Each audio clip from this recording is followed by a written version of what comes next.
How's it going, everyone? Got quite a bit to talk about in this video. A new PlayStation Plus premium trial of a game that Tripwire is really trying to make work. I just don't know the longevity of this game. We'll talk about it. And then also, we'll talk some great deals over on Amazon if you're looking to pick up some physical games. They're still running this buy one get one free sale. I don't know if they're just gonna run this in perpetuity, but there's a lot of great deals available as a part of that, so I'll definitely give that a shout if you're interested. So we'll get to that in a little bit. But first of all, Deceive Inc. has got a free PlayStation Plus premium trial, a Plus premium trial, 4-hour game trial for it. It's also 15% off for $17. Now, this was a game that Tripwire released earlier this year, and they've done a ton of free weekends and free trial periods for the game as well. So obviously, they're trying to make this work. It's just, I don't know the longevity of a game like this. You guys know how I feel about multiplayer-centric titles like this, and Deceive Inc. from a premise standpoint does sound pretty interesting. Go undercover as the world's greatest spies in this tense multiplayer game of subterfuge, disguise as anyone, deploy an arsenal of high-tech gadgets, or neutralize the competition as long as you extract with the objective. No trick is too dirty when you work for Deceive Inc. The game has a very positive reception on Steam, 3,500 reviews, 86% of those reviews are positive.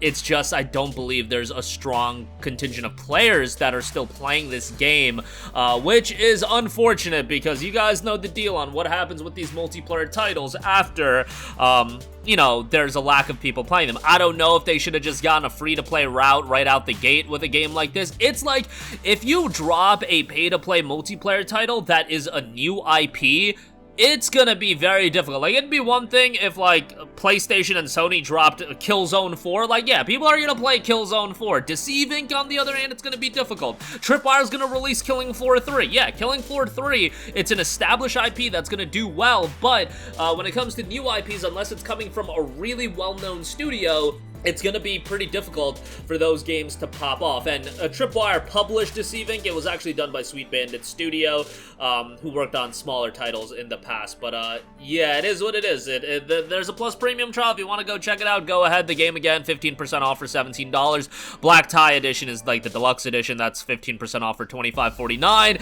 And yeah, they're also promoting, you know, the virtual currency of the 200 bonds, 1100 bonds, 2400 bonds, 500 bonds, and 5600 bonds. I don't know how many people are really taking advantage of that, but there you go. Moving on from that, I do want to give you guys a heads up that Amazon is still running this buy one get one free sale on PlayStation titles and a lot of other games as well. The selection isn't that deep, however, there's definitely some notable stuff. Right off the top, I see Digimon Survive here for $19.99. Brother, $19.99 for Digimon Survive is already a good deal. Buy one get one free on that? Oh, hell yeah, that's a good deal. So I would definitely recommend that. Digimon Survive is held up in value, so that's a good one. Soul Hackers 2 is listed at $29.99. I really enjoyed that game. Ringo, I think, was one of the best main characters in a JRPG in a little bit.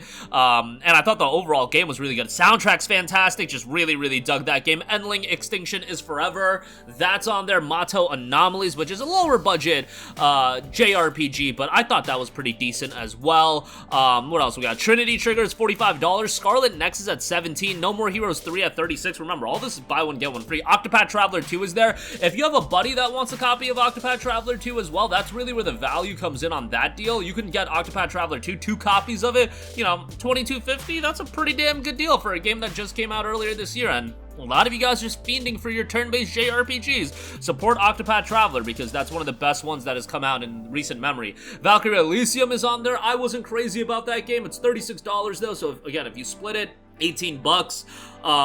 It's a decent action RPG. Visuals aren't that great. Story isn't that great, but, you know, the gameplay's pretty decent. Soundtrack's pretty decent. And, for sub 20 bucks, I think it's pretty good. Tales of Symphonia Remastered. Look, I thought the original $40 price tag was kind of wild, but at 30 bucks at buy one, get one free, I think that's pretty darn good. Tales of Symphonia, for a lot of people, is, like, their favorite Tales of game. I'm more of an Abyss, Vesperia, you know, yeah, Abyss and Vesperia, as far as the older Tales of games, are my favorite. Symphonia is good. It just certainly shows its age being a GameCube title, so keep that in mind as well. But yeah, for 30 bucks and as a part of a buy one get one, that's pretty good. Theater Rhythm Final Borderline is 50 bucks, so you could get Theater Rhythm Final Borderline and Octopath Traveler 2 for yourself, and you know, 50 bucks for both of those, 25 a pop. That sounds pretty darn good to me, and I would definitely say that would be worth a pickup, and definitely some good stuff all around here. On this buy one get one free, I feel like they've added some stuff. Like there's also some lower key stuff like Loop 8. Oh, Diofield Chronicle is in there, so if you want to get like Diofield Chronicle and Valkyrie Elysium, those both came out in the fall of 2022, and remember that like the state of play that like everybody hated in early 2022,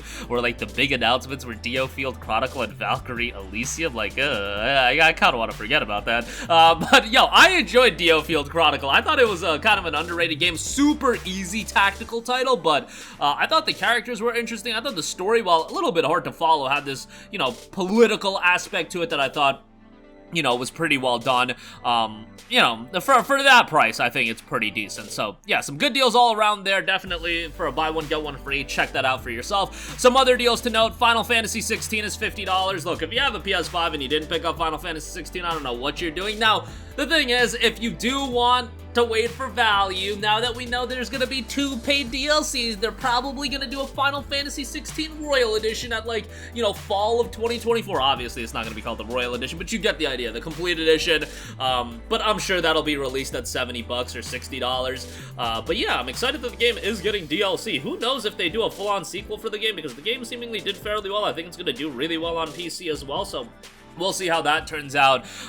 It's just, I know I don't want to wait another 7 years for a mainline Final Fantasy title. That's gonna suck. Like, the turnaround times on these Final Fantasy games are just getting crazy. I feel like it's like going up 1 year every entry, and you know, we're at a point where it's taking 7 to 8 years to develop these games, which, you know, I get it. These games are gargantuan these days, but Final Fantasy 15 came out in 2016. Final Fantasy 13 came out in 2009. Fall of 2009.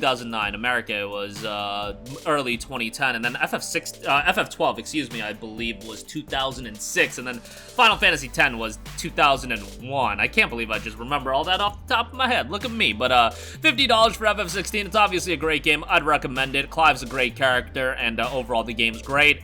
Soundtrack is excellent. Story, the second half, I know, is the element where a lot of people are pretty divisive on. I thought it was pretty good, but yeah, 50 bucks on that is pretty good. SCARLET Nexus on PS4 is $9.99 if you just want to buy that. That's really good. Watch Dogs Legion at $7.88. I feel like these Ubisoft titles are consistently in the bargain bin on Amazon, but $7.88 is kind of wild. And then Immortals Fenyx Rising is $9.49. Obviously, we had recently heard that the sequel for this game was, in fact, internally canceled, but there was a sequel in development for a little bit. I wasn't crazy about this game like a lot of other people, but it's another one of those instances where, you know, go with the majority opinion. Most people really enjoyed the game, and I didn't dislike it by any stretch of the imagination. It's just, I wasn't crazy about the art style. I wasn't crazy about some of the comedic elements to it, but gameplay-wise, there was actually quite a bit of depth to it. So, you know, again, majority opinion would have you that this game is a really solid open-world action title. So, you know, go with that. But that'll do it for me. Again, Deceive Inc. Plus premium trial available right now. Some great deals. That buy one get one free still running, and really some great options with Tales of Symphonia, Octopath, and Theater Rhythm Final Barline, FF16, Scarlet Nexus, Watch Dogs Legion, and Immortals Fenyx Rising. Links to everything, as always, in the description box down below. And as always, sound off with all of your thoughts in the comments down below. Thank you for watching, and goodbye. Hey guys, we hope you enjoyed the video, and if you did, make sure to hit the subscribe button, and if you're already subscribed, do us a favor and hit the bell icon. This way you'll be notified whenever we post a new video. That's the best way to keep up with all of our uploads, and we usually try to upload 2 videos a day. And with the bell icon hit, you'll be notified whenever we do upload a video. As always, thanks for watching.